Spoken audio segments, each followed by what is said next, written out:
Well, here we are again.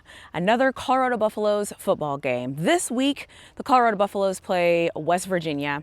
I don't know what to expect from West Virginia. I don't know what to expect from Colorado. I don't know what to expect about anything at this point. And so here we are.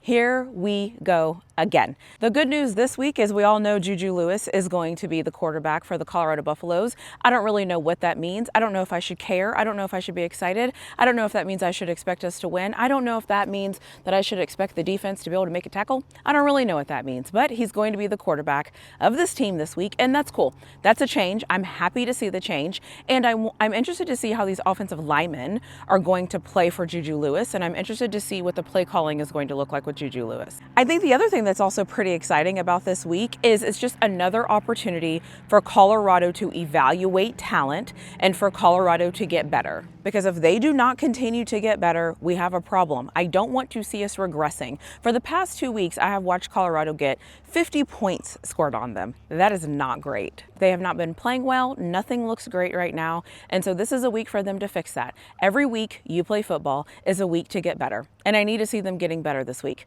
For those of you that are wondering, yes, I angled the camera to get the moon in this shot because why not? The last time I recorded a video with their moon behind me, Texas actually beat Oklahoma. So maybe this moon can help Colorado because we all know they need the help. Now let me get into talking about this West Virginia football team and the things I know about them. If you're watching this video and you like what you see, don't forget to hit that like button. Don't forget to make sure that you're subscribed to my channel. And don't forget to turn on those notification bells on so you don't miss any of my content in the future. And maybe, if you're feeling generous, don't forget to leave me a comment in the comment section below.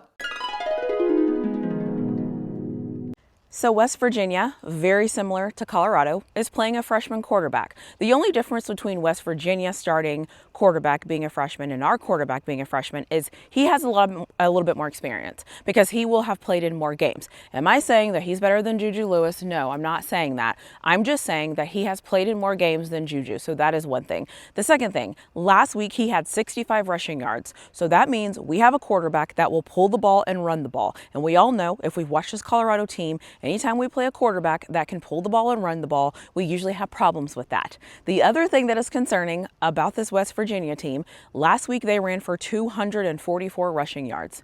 244 rushing yards against the University of Houston. We've watched this Colorado team enough, and we know that they absolutely cannot stop the run. They absolutely don't know how to stop the run. They absolutely cannot make tackles. And so that is concerning me that we're playing a team last week coming off of running for 244 rushing yards. The only positive thing I will say to that is usually when I evaluate teams, I look at the best of what they do and the worst of what they do. And for this, I went back 3 weeks just to kind of see who West Virginia was. Do they always rush for a lot of yards? Is that what they do? And no, that was the first game that they had rushed for that many rushing yards. So the good news is that might have just been that game. The bad news is they have the potential to run for 244 rushing yards.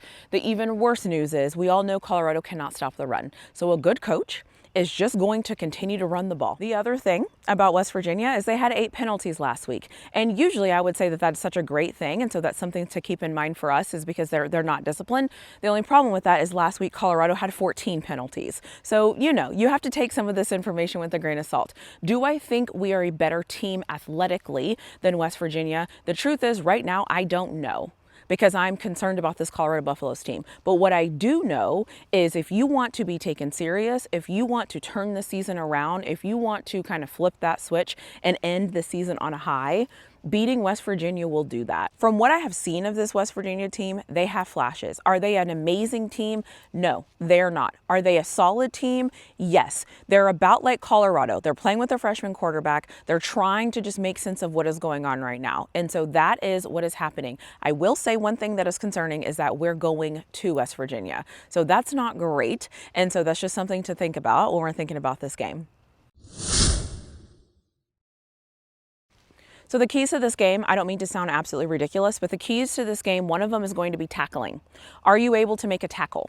Are you able to make an open field tackle? Are you able to make a tackle when the guy is running at you? Are we able to move laterally and make tackles? Are we able to wrap up?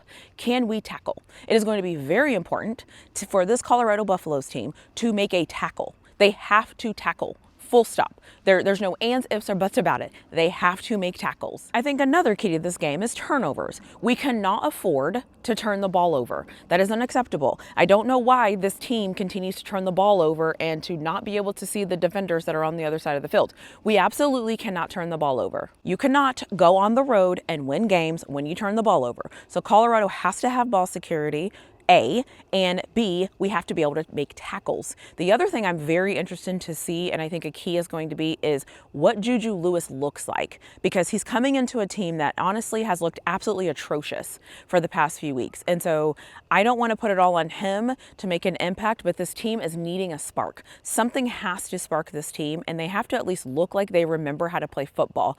I don't know if Juju Lewis can bring that, but hey, I'm interested to see what he looks like, because Colorado is on the road, and so I'm very interested to see what Juju Lewis looks like. But tackling isn't about Juju. This defense has to make tackles. I don't even expect the defense to hold this team to under 4. You know what? My goal is for this Colorado Buffaloes team to hold West Virginia to under 400 total yards of offense. That is my goal for this Colorado team. That is a very shallow goal. If they can hold this West Virginia offense to under 400 yards, we might have a chance of winning this game. Might be a slim chance. I don't really care at this point. I'm looking for any chances to win the football game. I think the underrated X factor is going to be which freshman quarterback plays better. Because I think if our quarterback plays better, that's going to mean he's not going to turn the ball over. He's going to make good decisions. He's going to put the ball in positions for his athletes to make plays. I think that's fantastic. If West Virginia's freshman plays better, that will mean that he will not turn the ball over. He will put his guys in position to make plays and all of those things. So I think the underrated X factor of this game is we're going to see 2 freshman quarterbacks. As I mentioned before, one of the freshman quarterbacks has a little bit more experience. But let's see what Juju Lewis has to do. Nothing that has happened this year has been because of Juju Lewis or in spite of Juju Lewis or any of those things. No matter how he looks in this game, Colorado's issue is not Juju Lewis. Colorado has bigger issues. But I'm very interested to see if he's able to spark this team, to see what this team is going to look like, and to see what's going to happen. My expectations right now for Colorado are basically nothing. I have no expectations of them right now. That's a problem. So I don't know what is going to happen this week. I think the good news is they play at 11 a.m. and my Texas Longhorns are off this week. So after this game is over, I'm able to kind of sit and relax and watch football. And I hope that Colorado wins this game. I hope they find a way to win this game. If they don't win this game, the season is like basically over, right? Because it's on life support right now, because if they're able to win this game, strange things can happen. But Colorado needs to do what it takes to win this game. I think Coach Prime and his coaching staff need to do what it takes to win this football game. And I want to see something different. I want to see some wrinkles. I want it to look like they tried. I want it to look like they practiced. I want it to look like they're going to do something extra. I don't know what that is, and maybe I won't get it. But dang it, I'm not going to stop hoping that I get it. So 11 a.m. kickoff time. Let's pray to whoever you pray to. If you don't pray, or whatever you do to a higher power, we're going to need all of that for Colorado to win this football game. Let me know what you think in the comment section below, and I'll see you in my next video.